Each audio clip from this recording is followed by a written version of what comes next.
26 नवंबर 2008 की शाम हमेशा की तरह मुंबई की सड़कों पर जिंदगी अपनी रफ्तार से चल रही थी। अपने कल से अनजान हर कोई अपने काम में बिजी था। किसी ने बुरे सपने में भी नहीं सोचा था कि अब से बस कुछ ही घंटे बाद मुंबई में ऐसी तबाही होगी जिसे मुंबई शहर कभी नहीं भुला पाएगा।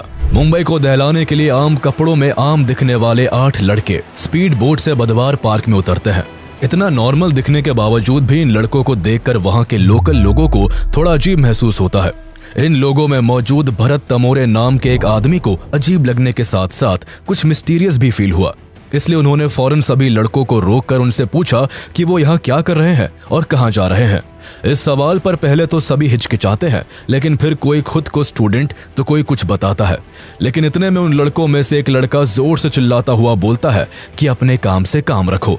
रात का वक्त था और ऐसे में एक ही उम्र के 8 लड़के कंधों पर 2 बड़े बड़े बैग लेकर बिना कुछ बताए वहां से निकल लेते हैं। भरत को इन लड़कों पर शक होता है, जिस कारण वो आगे चलकर इस घटना की जानकारी मुंबई पुलिस को भी देते हैं।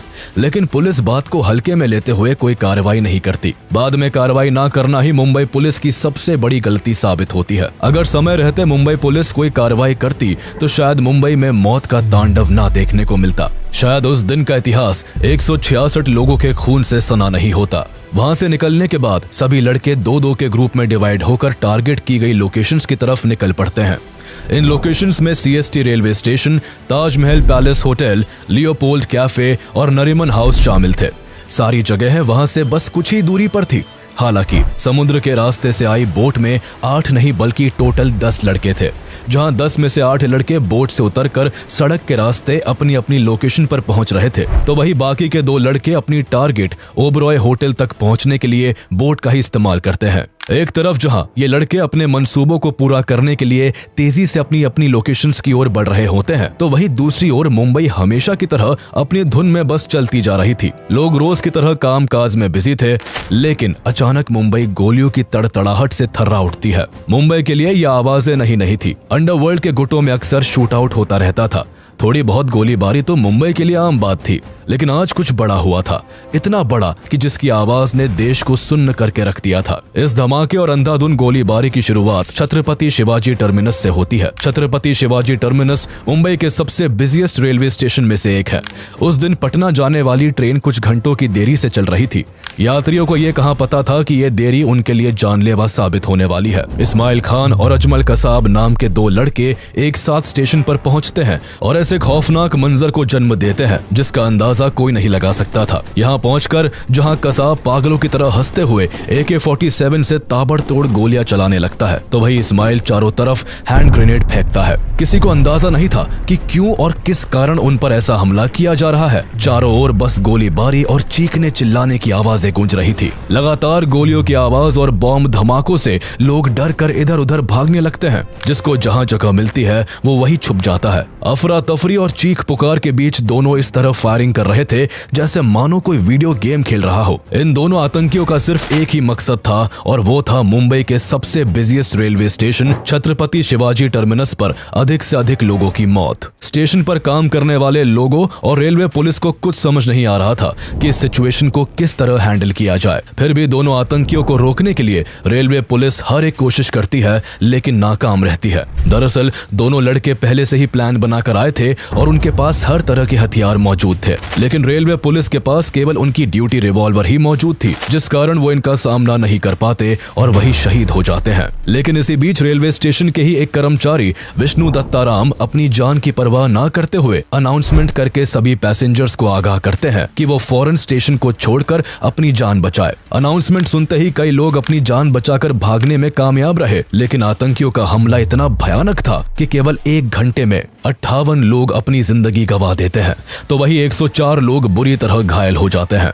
जब सीएसटी रेलवे स्टेशन पर गोलीबारी चल रही होती है, तभी मुंबई पुलिस को इस घटना की इन्फॉर्मेशन मिल जाती है। लेकिन इससे पहले कि पुलिस कोई एक्शन लेती, एक और खूनी खेल खेला जाता है और इस बार लोकेशन अलग थी। मुंबई के फेमस लियोपोल्ड कैफे में उन्हीं 10 में से 2 आतंकी शोएब और नाजिर एकदम सीएसटी रेलवे स्टेशन जैसी ही घटना को अंजाम देते हैं। लियोपोल्ड कैफे में अपनी शाम को हसीन बनाने में डूबे हुए लोगों को आने वाले पल की कोई खबर नहीं थी। पार्टियों में मशगूल लोगों में से किसी को भी अंदाजा नहीं था कि ये रात उनके लिए आखिरी रात साबित होगी। वो खुशी और जश्न के माहौल में खोए हुए थे कि तभी दो जवान लड़के हाथों में हथियार लिए कैफे में बैठे हर एक शख्स के खून के प्यासे बन जाते हैं। लियोपोल्ड कैफे मुंबई का एक बेहद जाना माना कैफे है, जहां लोगों की हमेशा भीड़ रहती है। इस कैफे पर फॉरेनर्स का भी हमेशा से आना जाना रहा है। कैफे की पॉपुलैरिटी और फॉरेनर्स की प्रेजेंस के कारण ही इस कैफे को टारगेट किया जाता है। दोनों आतंकी लियोपोल्ड कैफे में घुसते ही कई राउंड फायरिंग करते हैं। अचानक से की गई अंधाधुंध फायरिंग से कैफे में बैठे कई लोग चाहकर भी अपनी जान नहीं बचा पाते, जिस कारण इस हमले में कई विदेशी और भारतीय लोग मारे जाते हैं। मुंबई में लगातार 2 अटैक्स होने के बाद भी बात यहाँ नहीं थमती है। अभी तो बस शुरुआत हुई थी और अभी कई बड़े हमले बाकी थे, जिनमें सैकड़ों लोगों की जिंदगी जानी थी। लियोपोल्ड कैफे को टारगेट करने के बाद ये दोनों आतंकी ताज होटल की ओर अपना रुख करते हैं, जहां पहले से ही इनके 2 गैंग मेंबर पहुंच चुके थे। लगातार हो रहे अटैक से चैन की नींद सो रहे लोग जाग जाते हैं। लोगों को उनके घर में ही रहने की सलाह दी जाती है। सब कुछ इतना अजीब और तेजी से हो रहा था कि किसी को सोचने और संभलने तक का वक्त नहीं मिल पाता। हर गुजरते मिनट के साथ मीडिया में अटैक की न्यू हेडलाइन फ्लैश कर रही थी। चंद घंटों पहले शुरू हुआ ये हमला ऐसा विकराल रूप ले लेता है कि हर तरफ से सिर्फ गोलीबारी और बॉम्ब ब्लास्ट की खबरें ही सामने आ रही थी। अपनी तेजी के लिए मशहूर मुंबई कुछ समय के लिए रुक सा जाता है। शुरुआती दौर में मुंबई पुलिस को ये सब एक गैंग वॉर लगता है, लेकिन कुछ ही समय में पुलिस को भी समझ आ जाता है कि ये कोई गैंग वॉर नहीं बल्कि एक फुल्ली प्लान टेररिस्ट अटैक है। मुंबई में उस दिन एक ही समय पर कई जगह हमले हो रहे थे। जब सीएसटी स्टेशन और लियोपोल्ड कैफे में हमला हो रहा था, तभी आतंकियों का एक और ग्रुप ताज होटल को निशाना बना रहा था। ताज होटल पर अटैक की इतनी जबरदस्त प्लानिंग की गई थी कि जिस समय ताज होटल पर हमला किया जाता है, उस समय होटल के मैक्सिमम रूम्स बुक थे। हमले के वक्त यूरोपियन पार्लियामेंट कमेटी के कई डेलीगेट्स भी होटल में मौजूद होते हैं। इत्तेफाक से उस दिन गौतम अडानी भी ताज होटल में ही मीटिंग कर रहे होते हैं। हालांकि अपनी मीटिंग खत्म करके जैसे ही अडानी बाहर की ओर जाने लगते हैं, वैसे ही उनकी टीम उन्हें एक और मीटिंग के बारे में इन्फॉर्म करती है, जिस कारण बाहर निकलने के बजाय वो वापस से मीटिंग रूम में चले जाते हैं। एक तरफ अडानी मीटिंग के लिए जाते हैं तो दूसरी ओर अब तक आतंकियों का तीसरा ग्रुप हाफिज और जावेद ताज होटल के मेन एंट्रेंस से होटल में घुस जाते हैं। उनके होटल में एंटर करते ही होटल ताज गोलियों की तड़तड़ाहट और बम के धमाकों से गूंज उठता है। जैसे ही अडानी की टीम को इस हमले के बारे में पता चलता है, अडानी को तुरंत किचन के जरिए बेसमेंट में ले जाया जाता है, जहां वो रात भर रहते हैं और सुबह उन्हें मार्कोस कमांडो सेफली रेस्क्यू कर लेते हैं। अडानी तो सेफ हो चुके थे, लेकिन अभी भी यहाँ हजारों लोगों की जान दांव पर लगी थी। दोनों आतंकी लगातार फायरिंग कर रहे थे। गोलीबारी की आवाज सुनकर हर तरफ डर का माहौल था। सबसे पहले इन दोनों आतंकियों ने मेन गेट पर ड्यूटी कर रहे गार्ड की हत्या कर दी। उसके बाद होटल के ग्राउंड फ्लोर पर जो भी लोग थे, उनमें से कुछ को मार दिया और कुछ को हॉस्टेज बना लिया। ग्राउंड फ्लोर के बाद आतंकी फायरिंग करते हुए सीढ़ियों से ऊपर के फ्लोर्स को खंगालने लगते हैं। हालांकि इस मौके का फायदा उठाकर मुंबई पुलिस अलग अलग गेट से कई बड़े अधिकारियों को सेफली रेस्क्यू कर लेती है। 200 के करीब लोग खुद होटल की खिड़कियों को तोड़कर बेडशीट और पर्दों के सहारे अपनी जान बचाने में सफल होते हैं।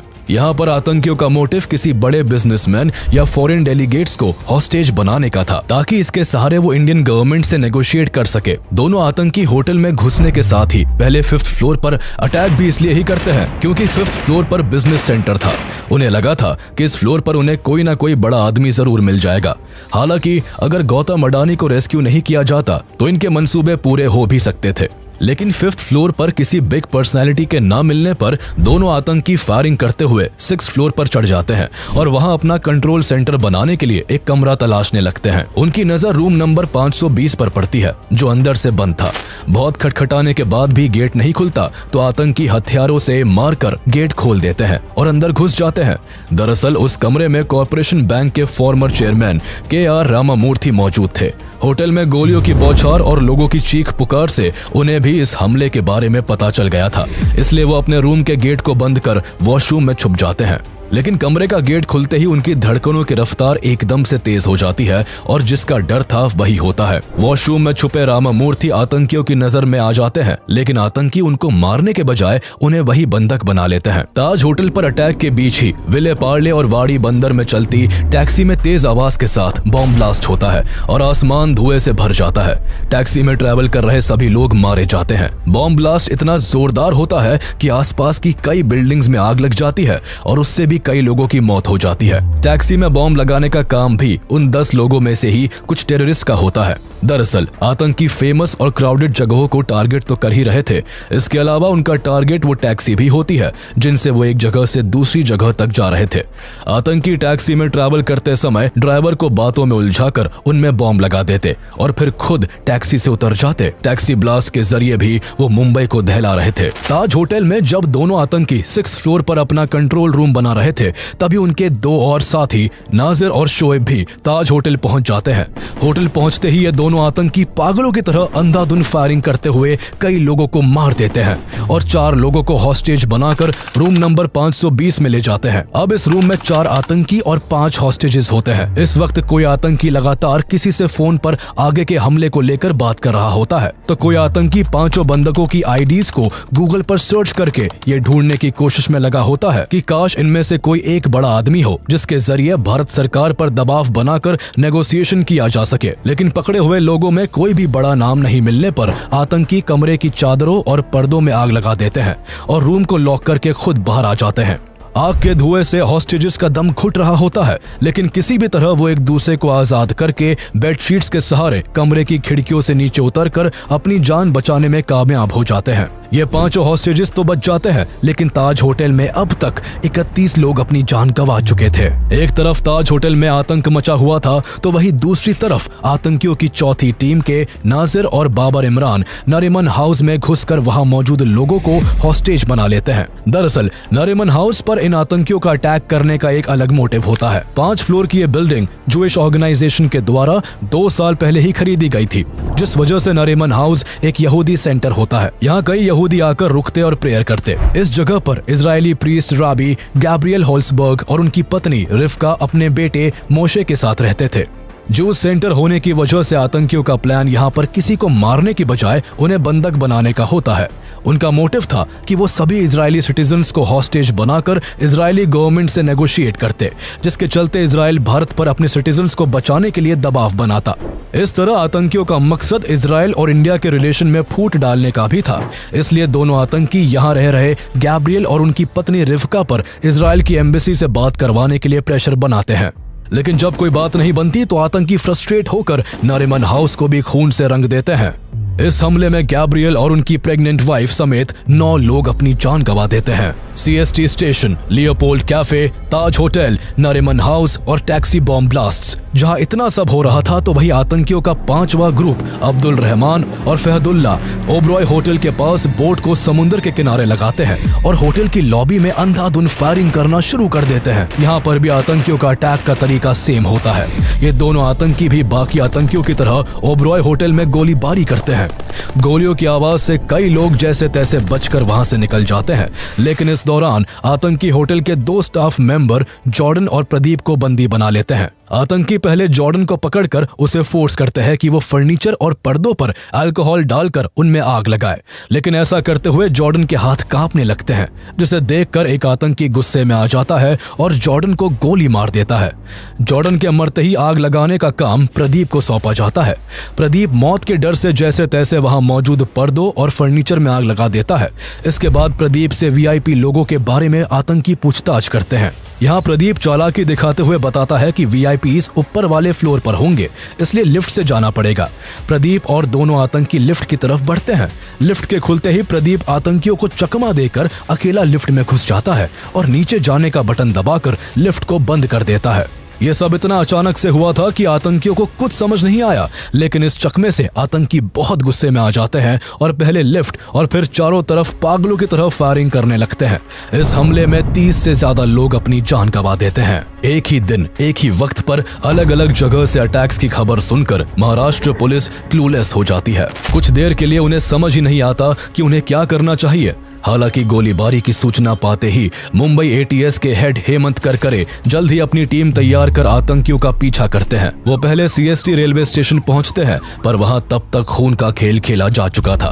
तभी उन्हें फोन पर पता चलता है कि 2 आतंकी बंदूकें लेकर कामा हॉस्पिटल के पास वाली गली में देखे हैं। ये क्लू मिलते ही हेमंत करकरे अपनी गाड़ी को कामा हॉस्पिटल की तरफ मोड़ देते हैं।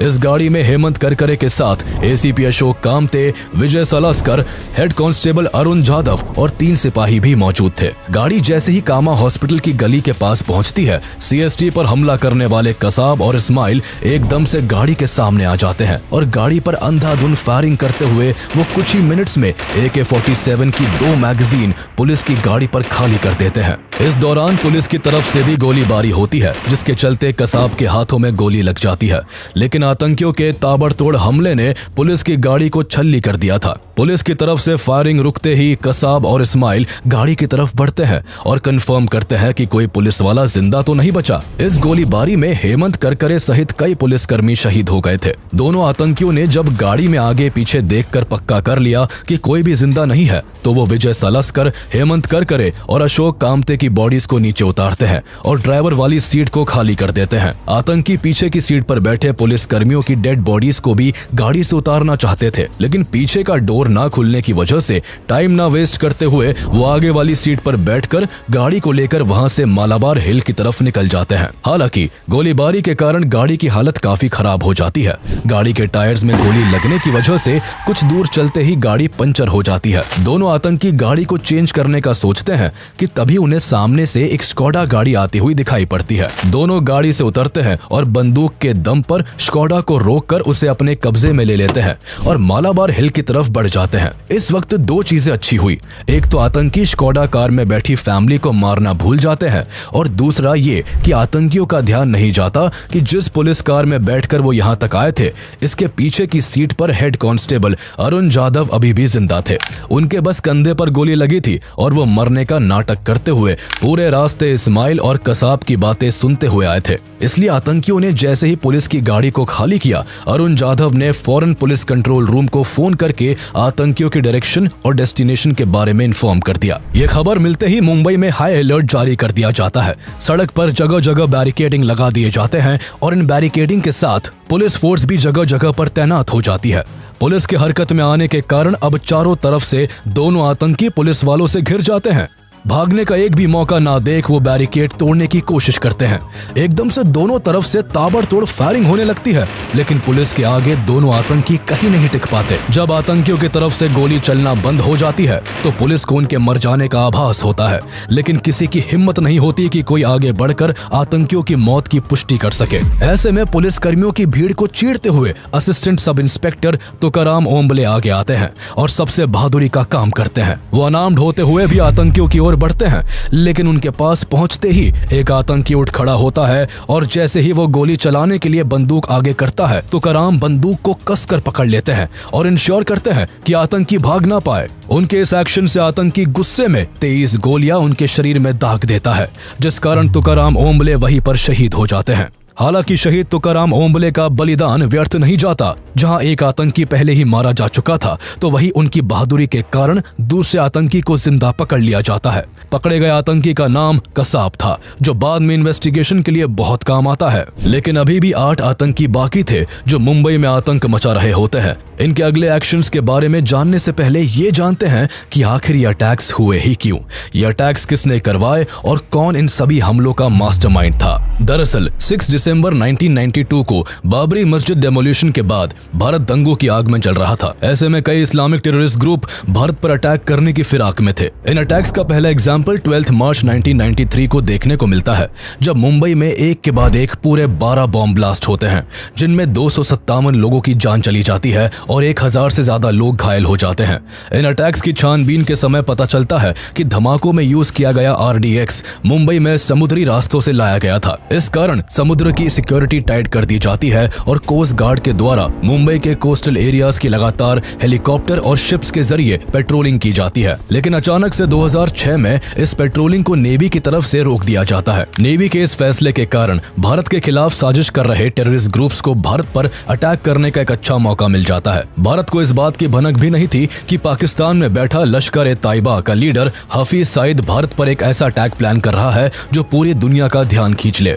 इससे पहले भी कई बार हाफिज सईद भारत में कई अटैक्स करवा चुका था, लेकिन इस बार बड़े धमाके के लिए उसे कुछ ऐसे लोगों की तलाश थी जो इस काम में उसका साथ दे सके। इत्तेफाक से ऐसे समय में उसकी मुलाकात दाऊद सईद गिलानी से होती है, जो अमेरिका में रहकर ड्रग्स के बिजनेस का काम करता था और इस काम के चलते कई बार जेल भी जा चुका था। दाऊद गिलानी के पिता सैयद सलीम गिलानी एक पाकिस्तानी डिप्लोमेट थे और मां एलिस सिरिल हेडले अमेरिकन थी। इस वजह से अपीयरेंस में दाऊद बिल्कुल किसी फॉरेनर की तरह दिखता था। इस खास अपीयरेंस की वजह से ही हाफिज सईद दाऊद का इस्तेमाल किसी खास मकसद के लिए करना चाहता था। 2001 से ही हाफिज सईद लगातार दाऊद गिलानी के टच में रहा और अपना मंसूबा पूरा करने के लिए 2002 में हाफिज सईद दाऊद को दावत के बहाने पाकिस्तान बुलाता है। दोनों जब मिलते हैं तो हाफिज दाऊद को अपना प्लान बताता है। हालांकि अभी वो क्लियरली अपना पूरा प्लान दाऊद के सामने अनफोल्ड नहीं करता, पर वो इतना बता देता है कि उसे ये लड़ाई कश्मीर के लिए लड़नी है। दाऊद हाफिज सईद से काफी इन्फ्लुएंस होता है और प्लान के लिए राजी हो जाता है। दाऊद को ट्रेनिंग के लिए कई बार पाकिस्तान बुलाया जाता है और मल्टीपल मीटिंग्स के बाद उसे लश्कर ए ताइबा के फॉरेन रिक्रूटमेंट विंग में ट्रांसफर कर दिया जाता है। पूरी ट्रेनिंग के बाद लश्कर ए ताइबा दाऊद को रिवील करता है कि अभी उसकी जरूरत कश्मीर के लिए नहीं बल्कि मुंबई के लिए है। लेकिन इसकी तैयारी के लिए सईद दाऊद को पहले यूएस लौटकर अपनी आइडेंटिटी को बदलने के लिए कहता है। दाऊद यूएस लौटकर अपनी मदर की आइडेंटिटी को यूज कर दाऊद सईद गिलानी से डेविड कोलमैन हेडली बन जाता है। यह सब करने में पाकिस्तान की आईएसआई दाऊद की हेल्प करती है। अटैक करने से पहले भारत आकर मुंबई की उन सभी लोकेशंस की डिटेल में जानकारी लेना जरूरी था, जिसके लिए डेविड हेडली को मुंबई कई बार आना पड़ता। इसलिए डेविड हेडली बन चुका दाऊद गिलानी अपने स्कूल फ्रेंड तहव्वुर हुसैन राना से कोऑर्डिनेट करता है। दरअसल तहव्वुर राना पहले पाकिस्तान आर्मी में डॉक्टर था, लेकिन बाद में एक कैनेडियन लेडी से शादी करके 1997 में कनाडा चला जाता है और वहां काफी लंबे समय से अपनी वीजा कंसल्टेंसी कंपनी चला रहा होता है। दाऊद गिलानी तहव्वुर के साथ एक प्लान बनाता है और उसकी वीजा कंसल्टेंसी कंपनी की एक ब्रांच मुंबई में ओपन कर देता है ताकि उसे बार बार मुंबई आने जाने में कोई परेशानी ना हो। प्लान के मुताबिक दाऊद इस पूरे काम को अंजाम देता है और उसके फॉरेनर लुक और यूएस पासपोर्ट होने की वजह से मुंबई में कोई उस पर शक भी नहीं करता। इस तरह वो कई बार मुंबई आता है और समुद्र के रास्ते किन किन फेमस जगहों पर आकर अटैक किया जा सकता था, ऐसी हर एक जगह की जानकारी लश्कर ए ताइबा को देता है। दूसरी तरफ पाकिस्तान में बैठा हाफिज सईद मिल रही हर इंफॉर्मेशन की मदद से मुंबई पर अटैक करने की प्लानिंग करता रहता है। अटैक की प्लानिंग हो जाने के बाद उसे एग्जीक्यूट करने के लिए कुछ लड़कों की जरूरत थी जो मुंबई जाकर इस प्लान को सफल बनाते। इसलिए देर न करते हुए हाफिज सईद लड़कों के सिलेक्शन और ट्रेनिंग का काम ज़कीउर रहमान लखवी को सौंपता है। लखवी इस काम में अपने साथ जरार शाह, अबू काफा और अबू हमजा को भी शामिल करता है। ये लोग ऐसे नौजवान लड़कों की तलाश करते हैं जो घर से भागे हुए हो या जिनकी शादी ना हुई हो, ताकि उन लोगों के आगे पीछे कोई ना हो और आसानी से मजहब और जिहाद की आड़ में इनका ब्रेन वॉश किया जा सके। काफी खोजबीन के बाद 32 लड़कों को सिलेक्ट किया जाता है। शुरुआत में सिलेक्ट किए गए सभी लड़कों को बताया जाता है कि उन्हें कश्मीर को आजाद कराने के लिए चुना गया है। मजहब के नाम पर उनको भटकाया जाता है। उन्हें कहा जाता है कि अल्लाह ने उन्हें इस पाक काम के लिए खुद चुना है। कट्टरता से प्रभावित सभी लड़के प्लान को अंजाम देने के लिए ट्रेनिंग में जी जान लगा देते हैं। ट्रेनिंग 3 राउंड्स में डिवाइडेड होती है। पहले राउंड की ट्रेनिंग दौरा-ए अम्मा, दूसरी राउंड की ट्रेनिंग दौरा-ए सुफा और थर्ड राउंड की ट्रेनिंग दौरा-ए खासा के नाम से होती है। पूरी ट्रेनिंग के दौरान इनके सामने भारत के मुस्लिम्स की कंडीशन को बहुत बुरी तरह से पेश किया जाता है। इनके दिमाग में भारत को लेकर इतना जहर घोला जाता है कि ये चाहकर भी कुछ और सोच ही नहीं पाते और हर हाल में अपने मकसद को अंजाम देने के लिए तैयार हो जाते हैं। ट्रेनिंग के दौरान सभी लड़कों को कई घंटों तक हथियार चलाना सिखाया जाता है। हैंड ग्रेनेड फेंकने और रॉकेट लॉन्चर दागने की भी ट्रेनिंग दी जाती है। 2 राउंड की ट्रेनिंग तो सभी लड़के जैसे तैसे कर लेते हैं, जिसमें खाने और नमाज पढ़ने के अलावा किसी और काम की छूट नहीं होती। लेकिन दौरा-ए खासा की ट्रेनिंग के दौरान सभी लड़कों को 60 घंटों तक भूखा रहकर पहाड़ों पर चढ़ने की ट्रेनिंग दी जाती है। ये ट्रेनिंग इस कदर सख्त होती है कि कई लड़के इसे बीच में ही छोड़कर भाग जाते हैं। तीसरे फेज की ट्रेनिंग के बाद केवल 15 लड़के बचते हैं, जिन्हें फिर दौरा-ए रिबात नाम की इंटेलिजेंस ट्रेनिंग भी दी जाती है। इस तरह अगस्त 2008 आते आते पूरी ट्रेनिंग खत्म होती है। इसके बाद मुंबई पर अटैक करने के लिए 10 लड़कों को चुन लिया जाता है।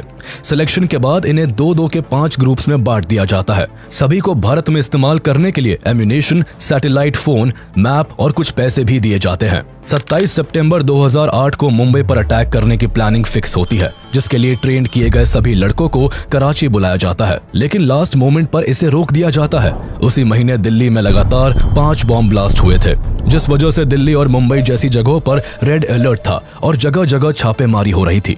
इन सभी खबरों को देखते हुए लश्कर की लीडरशिप इस हमले को कुछ दिन के लिए डिले कर देती है। इसके बाद अक्टूबर में एक बार फिर सभी 10 लड़कों को बुलाया जाता है और फिर से ट्रेनिंग के कुछ रिमेनिंग पार्ट्स को पूरा किया जाता है।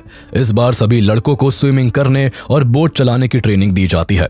सभी को वीडियो के जरिए टारगेट करने वाली जगहों को बड़ी स्क्रीन पर दिखाया जाता है। इसमें टारगेट तक पहुंचने के लिए कौन सी रोड का इस्तेमाल करना है और कैसे इन जगहों पर अटैक करना है, A to Z सब बताया जाता है। अटैक मुंबई में किया जाना था, इसलिए सभी लड़कों को मराठी की भी ट्रेनिंग दी जाती है। उन्हें ऐसे कपड़े पहनने को दिए जाते हैं जो उस समय मुंबई के यूथ के बीच ट्रेंड में थे। सभी के हाथों में कलावा भी बांधा जाता है ताकि ये दिखने में हिंदू लगे। इसके बाद फाइनली अटैक करने के लिए सभी लड़कों को 22 नवंबर की सुबह एक छोटे से जहाज में बैठाकर रवाना कर दिया जाता है। कई घंटों तक समुद्र में चलने के बाद सभी को दूसरी बोट अल हुसैनी में शिफ्ट कर दिया जाता है। अल हुसैनी में पहले से ही सभी के लिए 2-2 बैग रखे थे, जिनमें अटैक करने के लिए हर तरह के हथियार मौजूद थे। अगली सुबह उन्हें एक कुबेर नाम का इंडियन शिप दिखाई देता है, जिसको अमर सिंह सोलंकी चला रहे थे। उस शिप में उनके साथ 3 और लोग मौजूद थे।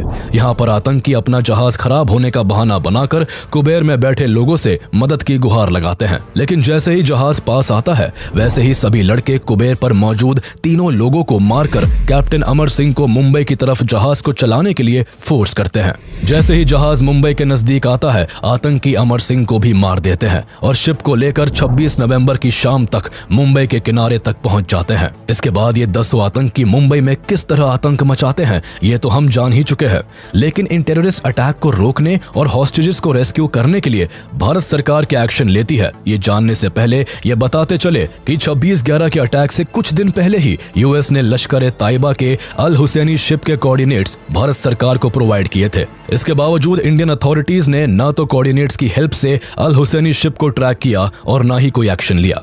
यहां तक कि national security adviser M.K. Narayanan ने नेवी और कोस्ट गार्ड के साथ कार्रवाई के योग्य खुफिया जानकारी भी साझा की थी, लेकिन फिर भी समुद्र में ना तो अल हुसैनी शिप को पकड़ा गया और ना ही इन खौफनाक हमलों को अंजाम देने वाले हथियारों से लैस आतंकियों को रोका जा सका, जिसका परिणाम आज मुंबई को झेलना पड़ रहा था। अटैक से पहले इंडियन अथॉरिटीज द्वारा कोई भी एक्शन न लेने की वजह से मुंबई में पहले से ही काफी तबाही हो चुकी थी। इसके अलावा अभी तक मुंबई पुलिस सिर्फ 2 आतंकियों को कंट्रोल कर पाई थी। अभी भी 8 टेररिस्ट 3 जगहों पर अपना कब्जा जमाए हुए थे। 2 आतंकी ओबरॉय होटल में तो 4 आतंकी ताज होटल में मौजूद थे। वही 2 आतंकी नरीमन हाउस को अपने कंट्रोल में किए हुए थे। कसाब के पकड़े जाने और ताज होटल, नरीमन हाउस और ओबरॉय होटल में हो रहे लगातार धमाकों के बाद आखिरकार महाराष्ट्र गवर्नमेंट फुल्ली एक्टिव होती है। सबसे पहले महाराष्ट्र गवर्नमेंट सेंट्रल गवर्नमेंट से हेल्प मांगती है। न्यू दिल्ली से NSG कमांडोज को तैयार किया जाता है, लेकिन NSG को टाइम से एयरक्राफ्ट नहीं मिल पाने की वजह से उन्हें मुंबई आने में समय लगने वाला था। इसलिए काउंटर अटैक करने और सिचुएशन को संभालने का जिम्मा मार्कोस को दिया जाता है। मार्कोस यानी मरीन कमांडोज को अनजान जगहों पर शानदार ऑपरेशंस के लिए जाना जाता है। ये कमांडोज हर तरह के हथियारों को चलाने में फुल्ली ट्रेंड होते हैं, इसलिए इस टेरर अटैक को हैंडल करने के लिए मार्कोस को बुलाया जाता है। लेकिन काफी लेट इन्फॉर्मेशन मिलने की वजह से मार्कोस को अटैक वाली जगहों पर पहुंचने में कई घंटों की देरी हो जाती है। मार्कोस 27 नवंबर की रात करीब 2 बजे मुंबई के INS अभिमन्यु पहुंचते हैं और वहां से 2 टुकड़ियों में बंटकर ताज और ओबरॉय होटल की कमान संभालते हैं। मार्कोस का सबसे पहला टास्क हॉस्टेजेस को सेफली वहां से रेस्क्यू करने का था। मार्कोस की एक टीम जो ताज होटल पहुंचती है, उन्हें वहां होटल के मैनेजर द्वारा होटल का नक्शा दिया जाता है, लेकिन नक्शे से उन्हें कोई खास मदद नहीं मिलती। इसके अलावा ना तो उन्हें ताज होटल में मौजूद 4 आतंकियों की लोकेशन के बारे में कुछ पता था, ना ही होटल में छुपे लोगों के बारे में कोई जानकारी थी। मार्कोस की दूसरी टीम भी ओबरॉय होटल में इन्हीं मुश्किलों से जूझ रही होती है। इस सिचुएशन में मार्कोस की दोनों टीम्स के लिए ये काम अंधेरे में तीर चलाने जैसा था। हालांकि अपनी जान की बाजी लगाकर मार्कोस ताज और ओबरॉय होटल में घुसकर आतंकियों की छानबीन करने लगते हैं। मार्कोस को तो आतंकियों के लोकेशन का कोई पता नहीं था, लेकिन आतंकियों को उनके हर एक कदम की खबर होती है। वो ऐसे कि मीडिया मार्कोस के हर एक एक्शन को लाइव टेलीकास्ट कर रहा होता है, जिस पर पाकिस्तान में बैठे इनके हैंडलर की भी नजर थी, जो हर एक खबर फोन के जरिए आतंकियों तक पहुंचा रहा था। आतंकियों को मार्कोस की लोकेशन मिलते ही वो उनकी तरफ फायरिंग करना और ग्रेनेड्स फेंकना शुरू कर देते हैं, जिसके काउंटर में मार्कोस ने भी ताबड़तोड़ फायरिंग की। आतंकी इस काउंटर अटैक से सरप्राइज थे क्योंकि अभी तक उनका सामना केवल मुंबई पुलिस से हुआ था, जिनके पास साधारण बंदूकें थी, जिस कारण वो आतंकियों के मॉडर्न वेपन्स के आगे कहीं भी टिक नहीं पा रहे थे। लेकिन यहाँ मार्कोस का अटैक इतना जोरदार था कि आतंकी 4 कदम पीछे हटने को मजबूर हो गए। इसी मौके का फायदा उठाकर मार्कोस ने ताज होटल से 150 और ओबरॉय ट्राइडेंट होटल से 200 लोगों को सुरक्षित निकाल लिया। हालांकि दोनों ही जगहों पर अभी भी कई लोग फंसे हुए थे जो किसी भी पल आतंकियों के हमले का शिकार हो सकते थे। लेकिन इस दौरान राहत की बात यह होती है कि सुबह के करीब 5 बजे IL-76 एयरक्राफ्ट में सवार 200 NSG कमांडोज की एक टीम मुंबई पहुंच चुकी होती है। NSG कमांडोज मुंबई पहुंचकर सबसे पहले मुंबई पुलिस और मार्कोस से अटैक रिलेटेड सारी इंफॉर्मेशन गैदर करते हैं और 3 टुकड़ियों में बंटकर ताज होटल, ओबरॉय होटल और नरीमन हाउस की तरफ रवाना हो जाते हैं। इस तरह NSG का ऑपरेशन ब्लैक टोर्नेडो शुरू हो जाता है। 27 नवंबर की सुबह 6 बजे कमांडोज की पहली टीम ओबरॉय ट्राइडेंट पहुंचती है, जिसकी कमान कर्नल BS राठी संभाले होते हैं। कर्नल राठी के नेतृत्व में लेफ्टिनेंट कर्नल RK शर्मा और मेजर B भारत अपनी टीम को लेकर ओबरॉय होटल में दाखिल होते हैं। लेकिन मार्कोस की तरह NSG कमांडोज को भी आतंकियों और बचे हुए बंधकों की लोकेशन के बारे में कोई जानकारी नहीं थी, लेकिन वो अपने ट्रेनिंग और एक्सपीरियंस का इस्तेमाल करते हुए फ्लोर बाय फ्लोर चढ़ने लगते हैं। 19th फ्लोर पर पहुंचते ही आतंकियों की तरफ से फायरिंग शुरू हो जाती है। साथ ही ग्रेनेड्स फेंककर आतंकी पूरे फ्लोर पर धुआं कर देते हैं। इसी बीच NSG की दूसरी टीम ताज होटल की सिचुएशन को हैंडल कर रही होती है, जिसका नेतृत्व कर्नल सुनील शेरन कर रहे होते हैं, जिनकी कमांड में मेजर संजय खंडवाल और मेजर संदीप उन्नीकृष्णन भी होते हैं। ताज होटल के हालात ओबरॉय होटल से भी ज्यादा भयानक थे। यहाँ 4 आतंकी थे जिन्होंने ताज होटल के कई कमरों को आग के हवाले कर दिया था। ताज होटल आग की लपटों में जल रहा था और इसी आग और धुएं की वजह से कई फ्लोर्स पर कमांडोज का सांस लेना भी मुश्किल हो जाता है। ऐसे में आतंकियों को ढूंढकर खत्म करने और होटल में फंसे हुए लोगों को बचाने के लिए NSG को रीग्रुप होना पड़ा। 51 स्पेशल एक्शन ग्रुप के 10 कमांडोज की टीम को लीड कर रहे मेजर संदीप उन्नीकृष्णन ने होटल की सेंट्रल स्टेयरकेस के जरिए चढ़कर टेररिस्ट पर अटैक करने का प्लान बनाया। प्लान के मुताबिक जब कमांडोज सेंट्रल स्टेयरकेस से ऊपर चढ़ने लगे, तभी घात लगाए बैठे आतंकियों ने अंधाधुंध फायरिंग करना शुरू कर दिया, जिससे 7 गोलियां कमांडो सुनील कुमार चौधा को लगी और वो बुरी तरह घायल हो गए। आतंकी उन पर और हमला करते इससे पहले ही सुनील को कवर देते हुए संदीप उन्नीकृष्णन और उनकी टीम ने आतंकियों पर काउंटर अटैक कर दिया। जब आतंकी थोड़ा पीछे हटे तो संदीप ने टीम से सुनील को जल्द से जल्द फर्स्ट एड देने के लिए कहा और अकेले ही सीढ़ियों पर चढ़ गए। संदीप ने जाते हुए पीछे मुड़कर अपनी टीम से कहा, मेरे पीछे मत आना, मैं संभाल लूंगा। इतना कहकर वो ऊपर चढ़ गए। संदीप और चारों आतंकियों के बीच ताबड़तोड़ गोलीबारी शुरू हो गई। अकेले संदीप उन्नीकृष्णन आतंकियों से ऐसा भिड़े कि चारों आतंकी होटल के नदन एंड के कॉर्नर में छिपने को मजबूर हो गए। लेकिन इस मुठभेड़ में संदीप पर भी गोलियों की बौछार हुई थी, जिस कारण दुश्मनों को मार गिराने की कोशिश में उन्हें अपने प्राण न्यौछावर करने पड़े। इसी दौरान 20 NSG कमांडोज की तीसरी टीम 27 नवंबर की शाम करीब 5:30 बजे नरीमन हाउस की लोकेशन पर पहुंच चुकी होती है। कमांडोज बिल्डिंग में ग्राउंड फ्लोर में घुसने की बहुत कोशिश करते हैं, लेकिन वहां मौजूद दोनों आतंकी नीचे से ऊपर जाने के सारे एंट्री पॉइंट्स को हथगोलों से तबाह कर चुके थे। ऐसे में NSG बिल्डिंग में छत के ऊपर से घुसने का प्लान बनाते हैं। अगले दिन 28 नवंबर की सुबह 7:30 बजे नरीमन हाउस की छत पर हेलीकॉप्टर से कमांडोज को एयर ड्रॉप किया जाता है। इसी बीच मीडिया कमांडोज के हर एक्शन की एक फोटो और वीडियो को लाइव टेलीकास्ट कर रहा था, जिससे कमांडोज की हर एक्टिविटी का पाकिस्तान में बैठे हैंडलर्स को टीवी के जरिए पता चल रहा होता है। हैंडलर्स कमांडोज की हर एक एक्टिविटी की खबर फोन से आतंकियों तक पहुंचा रहे थे। नरीमन हाउस में छुपकर बैठे दोनों आतंकियों ने कमांडोज की लाइव अपडेट मिलते ही उन पर ग्रेनेड्स फेंकना और फायरिंग करना शुरू कर दिया, जिसका निशाना कमांडो गजेंद्र सिंह बिश्त बने और वो वही शहीद हो गए। ओबरॉय ट्राइडेंट होटल, ताज होटल और नरीमन हाउस तीनों ही लोकेशंस पर कमांडोज काफी मुश्किलों का सामना कर रहे होते हैं।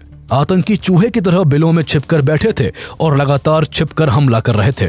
इसलिए कमांडोज को दुश्मनों से लड़ने के लिए बहादुरी के साथ साथ समझदारी और चालाकी से भी काम लेना जरूरी था। कमांडोज ने समझदारी दिखाते हुए ओबरॉय होटल में आतंकियों को खत्म करने के लिए कोऑर्डिनेट अटैक करने का प्लान बनाया, जिसके चलते 19th फ्लोर के एक कमरे में छिपकर बैठे दोनों आतंकियों पर कमांडोज अंदर से अटैक करते हैं, तो वही होटल के सामने एयर इंडिया की बिल्डिंग के 11th फ्लोर पर स्नाइपर्स को तैनात कर दिया जाता है। इस तरह आतंकी दोहरे हमले के बीच फंस गए। जिस कमरे में आतंकी मौजूद थे उसकी खिड़की पर स्नाइपर्स की तरफ से कई राउंड्स फायर किए जाते हैं, जिसमें एक आतंकी फौरन ढेर हो जाता है। तो वही कुछ ही देर बाद बचे हुए दूसरे आतंकी को होटल में मौजूद कमांडोज मौत के घाट उतार देते हैं। इस तरह 28 नवंबर की दोपहर 3 बजे तक एनएसजी ने ओबरॉय ट्राइडेंट को आतंकियों की गिरफ्त से आजाद करवा लिया। लेकिन इसी बीच नरीमन हाउस में गजेंद्र बिष्ट के शहीद होने से कमांडोज बेहद गुस्से में होते हैं। अपने साथी की जान का बदला लेने और बिल्डिंग के अंदर फंसे लोगों को बचाने के लिए कमांडोज दोनों आतंकियों को ढूंढकर उन पर हमला करना शुरू कर देते हैं। मेजर संदीप सेन को एक क्लू मिलता है और वो एक कमरे में 2 हथगोले फेंक देते हैं, जिसमें मौजूद एक आतंकवादी आग की लपटों में जलकर राख हो जाता है। अब दूसरा आतंकी बचा होता है, पर उसके पास भी बचने का कोई मौका नहीं होता। सभी बचे हुए हॉस्टेजेस को बाहर निकालकर नरीमन हाउस के अंदर कई हथगोले फेंके जाते हैं, जिनकी चपेट में आकर दूसरा आतंकी भी वही मरकर ढेर हो जाता है। ओबरॉय ट्राइडेंट होटल और नरीमन हाउस अब सेफ थे, लेकिन ताज होटल में अभी भी कोहराम मचा होता है। मेजर संदीप के शहीद होने से निराश कमांडोज को अपने कर्तव्य का पालन करने और मेजर संदीप के हथियारों से बदला लेने के लिए एनएसजी चीफ जेके दत्त कमांडोज में फिर से जोश भर देते हैं। मेजर खंडवाल और उनके कमांडोज आतंकियों की खोज में होटल के चप्पे चप्पे को छानने लगते हैं। तभी उन्हें ताज होटल के वसाबी रेस्टोरेंट से गोलियों की आवाजें सुनाई देती है। कमांडोज ने बिना देर किए कई हथगोले वसाबी की तरफ फेंक दिए, जिससे वसाबी रेस्टोरेंट आग की लपटों में होता है और जान बचाने के लिए आतंकी जैसे ही सीढ़ियों की तरफ भागते हैं, तभी कमांडोज चारों आतंकियों को गोलियों से छल्ली कर डालते हैं। इस तरह 29 नवंबर की सुबह 8 बजे तक ताज होटल भी सिक्योर हो जाता है। 10 में से 9 आतंकी मारे जा चुके थे और एक आतंकी अजमल कसाब को जिंदा पकड़ा जा चुका था।